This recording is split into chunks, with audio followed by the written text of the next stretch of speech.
नमस्ते प्यारे विद्यार्थियों, आप सबको स्टडी मैथ यूट्यूब चैनल में आप सबका हार्दिक स्वागत है और अभिनंदन। मुझे उम्मीद है कि आप सब लोग खुश हैं और मैं लेके आया हूं आपके लिए सामान्य गणित जो बहुत ही अच्छे तरीके से। तो चलिए आइए आज अपन शुरुआत करते हैं, क्योंकि गणित सामान्य गणित के बिना बहुत अधूरी है। आपको बेसिक जानकारी होनी चाहिए। अगर गणित के बारे में बेसिक जानकारी नहीं है तो आप कुछ नहीं पढ़ पाओगे। तो आज का अपना जो टॉपिक रहेगा वो हासिल वाला घटाव या बिना हासिल वाले घटाव के बारे में। तो आज का अपना जो हेडिंग है वो रहेगा घटाव। घटाव का अन्य नाम क्या, उसको बाकी के नाम से भी जानते हैं। किसके नाम से? बाकी। और उसके बाद में उसको व्यवकलन के नाम से भी जाना जाता है। तो ये है घटाव। इन सबका चिन्ह एक ही प्रकार का होता है, जो इस प्रकार होता है। तो चलिए आइए अपन घटाव के बारे में अपन जानेंगे, बाकी के बारे में और व्यवकलन, इन तीनों एक ही नाम है। तो उनके बारे में आज चर्चा करेंगे, क्योंकि इनके बिना गणित अधूरी है। जब भी आप गणित पढ़ना शुरू करते हो तो अक्सर ऐसे बच्चे हैं जिनके ऐसे क्या कम से कम 70% बच्चे ऐसे होते हैं जिनको गणित का नाम लेते ही डर लगता है।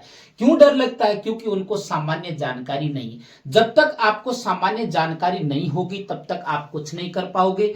अगर आपको गणित के अंदर आगे बढ़ना है, गणित के डर को भगाना है, तो आपको एक ही कार्य करना पड़ेगा कि बार बार प्रयास करो और सामान्य बेसिक जानकारियां जितनी भी है वो सारी आप गणित की ले लो। तो गणित आपके लिए बहुत आसान हो जाएगी और फिर गणित को आप कभी छोड़ोगे भी नहीं। तो चलिए आइए आज घटाव के बारे में, अपन दोनों प्रकार के घटाव के बारे में चर्चा करते हैं। तो आपके सामने एग्जाम्पल कोई भी आ सकता है। तो पहला एग्जाम्पल देखिए, मैं बिल्कुल जीरो लेवल से उच्च स्तर तक आपको लेके जाऊंगा। बहुत छोटी छोटी जानकारियों पर, हर एक एक बात पर अपन चर्चा करेंगे। तो चलिए आइए, पहला आपके पास में एग्जाम्पल है कि 9,899 में से घटाना है 5,625 घटाना है। बहुत आसान घटाव है। अब आपको घटाव के नियम याद होने चाहिए। सबसे पहले तो आपको पता होना चाहिए कि घटाव का जो चिन्ह होता है वो किस प्रकार होता है।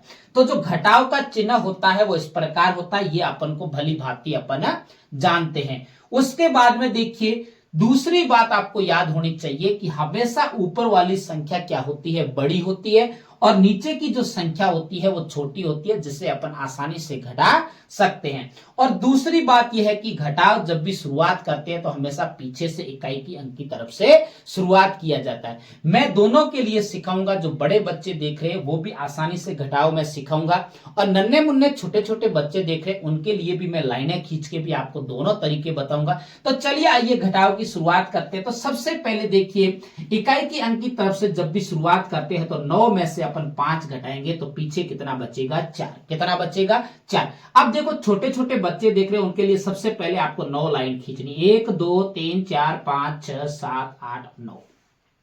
उसके बाद में आपको नीचे वाली 5 लाइनें मिटानी। 1 2 3 4 5 मिटा दी। देखो पीछे 1 2 3 4, कितना बचा? 4। मुझे उम्मीद है कि आपको छोटे और बड़े दोनों बच्चों को अच्छे से समझ में आ रहा है।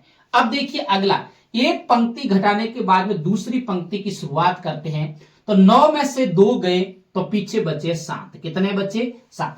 आपको भी क्या करना है? 9 लाइनें खींचनी है सबसे पहले, फिर उसमें से आप 2 मिटा दोगे तो आसानी से आपके सामने आ जाएगा, 7 बचेगा। उसके बाद में 8 में से 6 गए तो पीछे कितने बचे?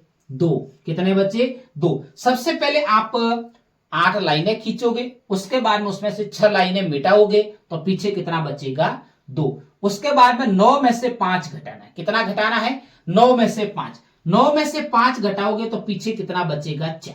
कितना बचेगा? 4। क्योंकि 9 लाइनें खींच के आपको 5 लाइनें मिटा देनी है, जिसे कितना बचेगा? 4। ये तो एक बिल्कुल सामान्य घटाव है। कैसा घटाव है? सामान्य घटाव। सामान्य घटाव के अंदर तो बिल्कुल क्या होता है, घटाव को, बाकी को, व्यवकलन। तो जो सामान्य घटाव होता है उसमें सारे ऊपर के अंक बड़े होते हैं और नीचे के अंक सारे छोटे होते हैं, जिसको अपन आसानी से घटा सकते, कोई उधार लेने की जरूरत नहीं होती है। और उसके बाद में अपन जो दूसरे नंबर का अपन एग्जाम्पल करेंगे, इस दूसरे नंबर के एग्जाम्पल के अंदर अपन समझेंगे कि उधार वाला घटाव कैसे किया जाता है। अब देखिए, आपके सामने कोई भी उदाहरण आ सकता है कि 9005 में से आपको घटाना है 3528 घटाना है। देखो बहुत ही आसान तरीके से मैं आपको समझाऊंगा। एग्जाम्पल आपके सामने कोई भी आ सकता है क्योंकि ये गणित है। इस गणित के अंदर कोई भी एग्जाम्पल आ सकता है, लेकिन जो करने का जो अपना तरीका है वो सबके अंदर समान है। अब देखिए उसके बाद में अपन घटाव की जब भी शुरुआत करते हैं तो इसमें देखिए ऊपर की बड़े तौर पे संख्या को देखा जाए तो ये बड़ी संख्या और नीचे की वाली संख्या क्या है, छोटी संख्या। अब देखो ये 9005 में से 3528 घटाना है तो बहुत आसान से घटा सकते, लेकिन देखिए जब अपन पीछे से इकाई की अंक की तरफ से घटाना शुरू करेंगे, क्या 5 में से 8 को घटा सकते? नहीं घटा सकते। तो अब ऐसी स्थिति आने पर अपन को पड़ोसी से उधार लेना है, लेकिन पड़ोसी के पास तो पहले ही कुछ नहीं है, जीरो है। क्या है? जीरो। अब देखिए उसके बाद में अगले पड़ोसी के पास जाएंगे तो अगले पड़ोसी के पास में भी क्या है? जीरो। तो ऐसी स्थिति में क्या करेंगे? छोड़ देंगे? नहीं छोड़ेंगे। अगला आगे जाएंगे, आगे जाने पर उसके पास में 9 है तो 9 में से एक उधार लेंगे तो यहां पे कितना बचेगा? 8। कितना बचेगा? 8। अब देखो यहां सीधा उधार नहीं लेना है, सबसे पहले जीरो के पास में जाएगा तो यहाँ 10 हो जाएगा और यहाँ 10 से एक उधार लेंगे तो यहाँ 10 हो जाएगा, पीछे यहाँ 9 बचेगा। इस 10 से एक उधार लेंगे तो यहाँ 9 बचेगा और यहाँ पे कितना हो जाएगा? 15। ये सबसे बड़ी बात होती है उधार लेने की। अब इतना लेने के बाद में अब तो घटा सकते। 15 में से 8 गए, पीछे कितने बचे? 7। कितने बचे? 7। अब और 9 में से भी 2 घटा सकते हैं तो पीछे कितने बचे?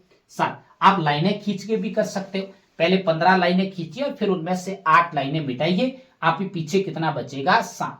उसके बाद में देखिए 9 में से 5 गए, पीछे कितने बचे? 4। कितने बचे? 4। उसके बाद में 8 में से 3 गए, पीछे कितने बचे? 5। मुझे उम्मीद है कि आपको ये जो दोनों प्रकार के घटाव, जो ये हासिल वाला घटाव, इसको क्या बोलते हैं? हासिल वाला घटाव, या इसको अपन क्या कहते हैं? उधार वाला घटाव भी कहा जाता है, उधार वाला घटाव। अब देखो एक अपने सामने बिल्कुल सामान्य घटाव था, जो बिल्कुल इसमें सारे ऊपर के अंक बड़े थे और नीचे के सारे अंक छोटे थे, अपन ने आसानी से घटा दिया। एक में अपने पास में ऊपर के अंक कई अंक छोटे थे और नीचे के बड़े थे, तो अपन ने उधार लेके घटाया, इसलिए ये उधार वाला घटाव। मुझे उम्मीद है कि आपको ये दोनों घटाव बहुत ही आसान तरीके से समझ में है। अगर मेरे पढ़ाने का तरीका अच्छा लगे तो मेरे चैनल को सब्सक्राइब करना और आगे अपने प्यारे प्यारे मित्रों को शेयर करते रहना। तब तक मेरे स्टडी मैथ यूट्यूब चैनल पर बने रहे।